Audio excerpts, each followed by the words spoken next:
35. Rejoice. Over the years, one of the more common things I've heard is a description of someone beginning with these words: he's a good man, but, or she's a good woman, but, followed by a list of qualifications.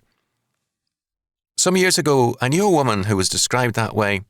She was one of the more dedicated members of a particular church, always ready to work and very capable in whatever she did, but she was also known to be a chronic critic and complainer. Her husband never went to church. A neighbour woman tried once to coax him into going and into becoming a Christian by saying, "You don't want to be separated from your wife for all eternity when you die, do you?" The man laughed and said, "We won't be separated. Can you see my wife going where she has nothing to complain about?" Sadly, this kind of complaining mindset is true of too many people.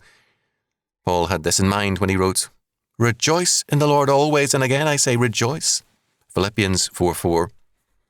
Moffat renders the second part, "I will say it again, rejoice." Given Paul's many painful and ugly experiences, one would think he would be the last man to give such a command, and it is an order to us.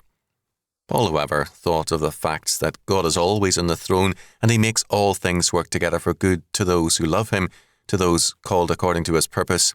Romans 8:28. Paul also believed that all who are the recipients of God's grace must weigh the present distress against an eternity of triumph. Only with such a trusting and joyful faith, he said, can we know, quote, "the peace of God which passeth all understanding." Philippians 4:7. Our discontent makes life a hell. Gratitude to and joy in the Lord will give us peace under fire.